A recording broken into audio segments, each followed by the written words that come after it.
Di sini kami akan melakukan wawancara untuk memenuhi tugas profesi pendidikan. Di sini kami dari Prodi Pendidikan Guru Sekolah Dasar dan Fakultas Keguruan dan Ilmu Pendidikan. Baiklah, langsung saja. Sebelumnya izin Bu. Ya. Sebelumnya izinkan Ibu memperkenalkan diri Ibu terlebih dahulu.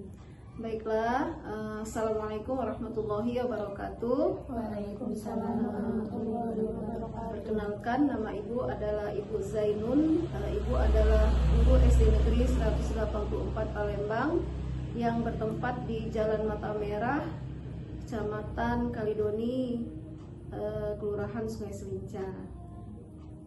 Kemudian Ibu mengajar di sini selaku guru kelas dan dipercaya untuk memegang kelas di fase A, yaitu di kelas 1. Itu saja mungkin yang berhubungan dengan keguruan, nanti selanjutnya akan dijelaskan lebih lanjut ya. Baik Ibu, terima kasih. Di sini langsung saja Ibu, kami ada sedikit yang ingin ditanyakan pada Ibu. Pertanyaan yang pertama itu, apakah Ibu pernah mengikuti profesi pendidikan? Alhamdulillah, sampai saat ini Ibu telah mengikuti pendidikan profesi pendidikan ya. Jadi Ibu mengambil kuliah jurusan PGSD dan alhamdulillah sudah bersertifikat. Ya.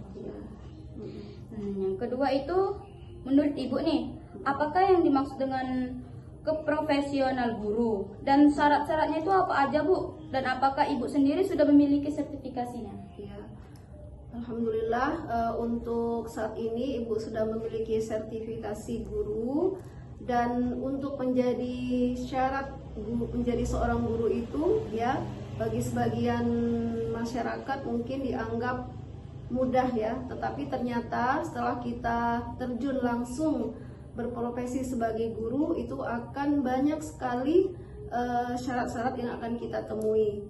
Nah, diantaranya yang pertama ya, syarat untuk menjadi seorang guru itu adalah ini menurut alasan pribadi Ibu ya, yang telah Ibu menjalani sebagai guru itu baru 16 tahun ya, jadi itu pun Ibu masih banyak terus belajar. Yang pertama syarat itu adalah harus ikhlas ya, jadi dia ikhlas mendidik para peserta didik itu dengan tujuan agar anak didik itu ada perubahan dari satu fase yang tidak bisa menjadi bisa, jadi satu fase yang dia belum baik akhlaknya kita didik menjadi yang lebih baik. Lalu untuk menjadi seorang guru juga dituntut yang kedua adalah profesi yang tentu saja kita harus dapat dari bangku perkuliahan. Nah, di situ kita sudah belajar bahwa syarat guru itu di samping dia harus ikhlas, yang keduanya dia harus memiliki ilmu yang layak untuk dia berikan kepada anak didik. Jadi terutama dia harus bisa tahu keilmuan mengajar itu seperti apa, metodenya seperti apa, kemudian teknik nanti waktu dia memberikan materi kepada anak didik itu sesuai dengan kebutuhan peserta didik gitu ya.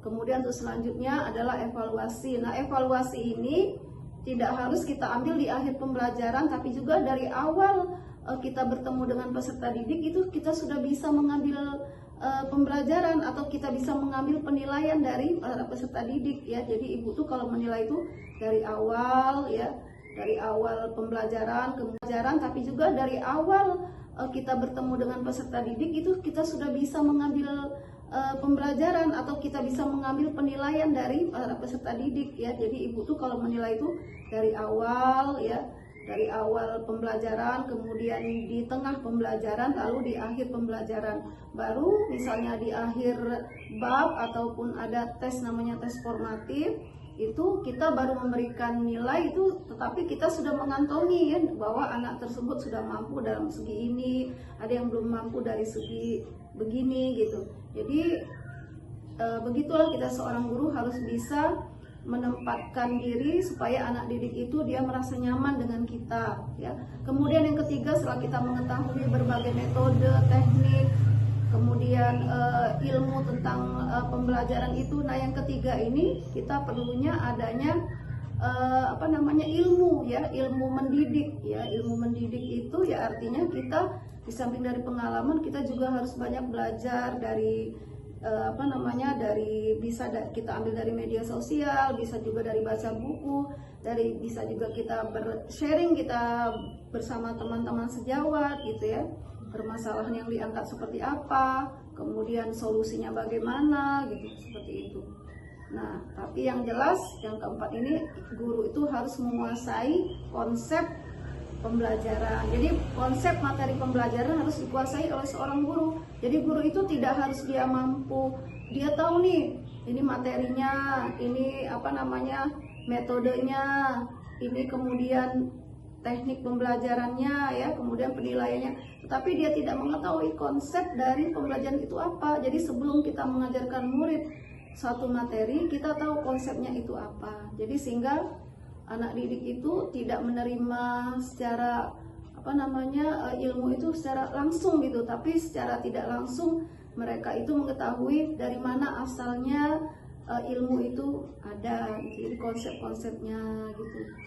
Itu ya. Jadi Ibu begitu selama ini menerapkan kepada anak didik, ya. Di samping itu juga kita banyak belajar lah dari teman-teman, dari baca-baca juga gitu. Apalagi setelah Ibu mengikuti perkuliahan di jurusan khusus di PGSD ini, ya banyak keunikan-keunikan yang ditemukan gitu, ya.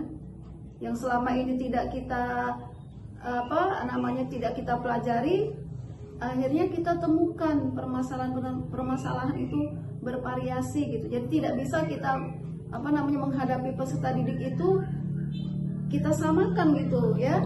Menghadapi peserta didik itu berbeda-beda. Ada yang begini gitu, ada yang mungkin yang sedikit harus ada kelembutan, ada yang harus dengan ketegasan, macam-macam. Insya Allah. Selanjutnya, menurut Ibu, apa yang dimaksud dengan kewajiban seorang guru? Apa yang dimaksud dengan kewajiban seorang guru? Oke, kewajiban seorang guru berarti kita harus tahu tanggung jawab seorang guru itu seperti apa, ya. Jadi kalau kewajiban itu erat kaitannya dengan tanggung jawab. Kita jangan dulu membicarakan masalah hak, ini adalah masalah tanggung jawab. Nah, tanggung jawab seorang guru itu, ya, adalah pertama, ya, dari sisi pribadi itu adalah tanggung jawab kita kepada Tuhan, ya. Karena kita ini melaksanakan tugas ini sekali lagi tadi karena keikhlasan tadi.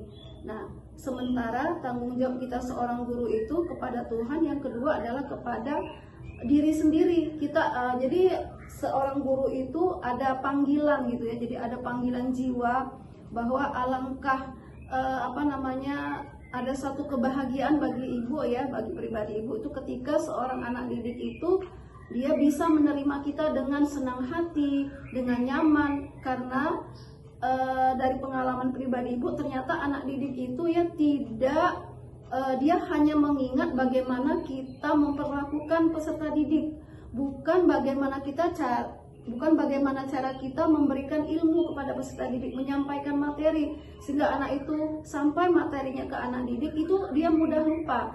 Dia lebih mengingat guru itu ketika guru itu cara dia mengajar, cara dia bersikap menghadapi peserta didik. Mungkin ada yang nakal, tapi kita tidak bentak, kita tidak marah. Mungkin ada yang dengan cara yang lembut, kita juga dengan kelembutan gitu, ya. Nah, jadi sikap kita kepada peserta didik itu lebih diingat.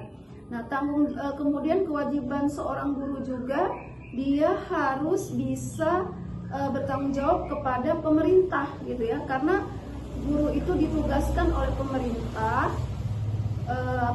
untuk ibaratnya menjadi perpanjangan tangan pemerintah untuk mendidik, membimbing, mengarahkan, ya, para peserta didik yang juga termasuk adalah warga, artinya penduduk yang kita tempati ini. Jadi ada tanggung jawab kita kepada Tuhan, kemudian kepada diri sendiri, kepada pemerintah, ya, dan juga tentu saja kepada masyarakat, karena kita ini mendidik anak orang gitu ya, sama saja kita mendidik anak kita sendiri gitu.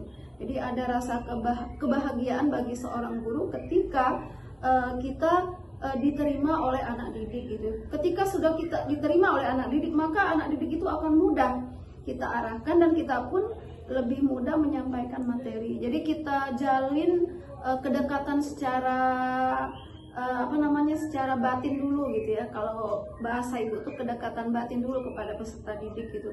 Karena pengalaman ibu itu walaupun mereka sudah di kelas yang ke atas gitu, misalnya ibu mengajar di kelas 1, sekarang mereka sudah di kelas 6 atau mereka sudah di SMP, mereka selalu ingat ibu gitu. Nah, apa mereka ingat dari kita? Ternyata yang mereka ingat itu sikap kita kepada mereka gitu. Nah, itu yang harus mungkin jarang ya yang kita lakukan keseharian ya, seolah-olah tugas guru itu hanya menyampaikan materi selesai, tapi tidak. Bagi ibu adalah tanggung jawab seorang guru itu adalah bagaimana dia bersikap ya, bagaimana dia bertindak ya sesuai dengan aturan-aturan yang sudah ditetapkan tadi. Tanggung jawab kepada Tuhan, kepada diri sendiri ya, juga kepada masyarakat. Dan tentu saja yang karena kita ada di instansi pemerintah, maka kita bertanggung jawab juga dengan pemerintah. Jangan ketika kita tidak ada pengawasan dari kepala sekolah atau pengawasan dari pemerintah, justru kita semena-mena gitu, ngajar semena-mena. Bagi ibu tidak ya, bagi ibu dimanapun kita mengajar tetap rasanya selalu kita diawasi oleh Tuhan gitu. Sebelumnya bahwa sosial itu berarti kemasyarakatan, kita bertanggung jawab dengan masyarakat karena kita itu bergerak, berhubungan langsung, berinteraksi langsung dengan masyarakat, terutama kita berhubungan dengan masyarakat di lingkungan sekolah ya, masyarakat di wali murid, kemudian para komite gitu, dan tentu saja kepada anak didik kita yang selalu kita temui setiap hari gitu ya. Jadi seperti rumah kedua bagi seorang guru sekolah itu ya. Kemudian yang keempat adalah kompetensi kepribadian. Jadi kepribadian seorang guru itu harus betul-betul sesuai dengan aturan-aturan yang sudah ditetapkan berdasarkan undang-undang ya, berdasarkan aturan-aturan dari pemerintah. Itu memang harus kita taati dengan sebaik-baiknya. Dan itu memang berkenaan dengan juga dengan hati nurani Bu. Tinggal kita tuh mau apa tidak ya melaksanakan kepribadian guru, melaksanakan kompetensi yang berupa kepribadian guru yang misalnya yang sesuai dengan yang baik gitu ya, yang sopan ya, harus menjaga ucapan, tindakan, perbuatan, karena guru itu ya selalu jadi sorotan ya. Jadi kalau kita salah saja bertindak dan melangkah itu akan jadi pemberitaan yang tidak enak. Makanya seorang guru itu harus sadar bahwa dia selalu dijadikan digugu dan ditiru ya. Jadi pribadi seorang guru itu harus memang sesuai dengan yang diinginkan oleh undang-undang dan juga diinginkan oleh masyarakat pada umumnya. Insya Allah seperti itu ya. Itu dulu Mas.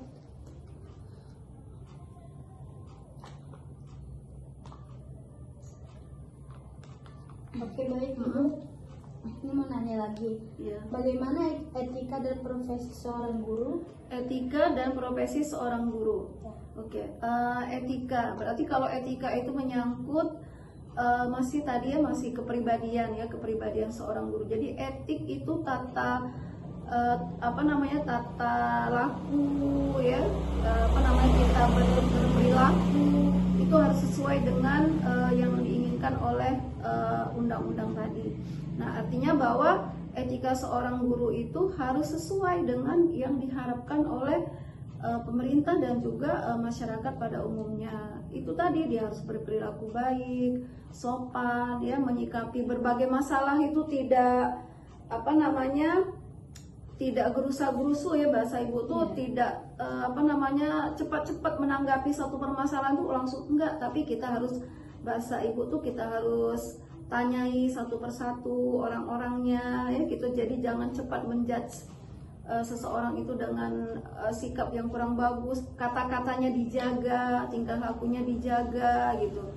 Karena kasus yang terjadi belakangan ini kan melibatkan guru yang misalnya kata-katanya kurang sopan, tindakannya tidak baik gitu ya.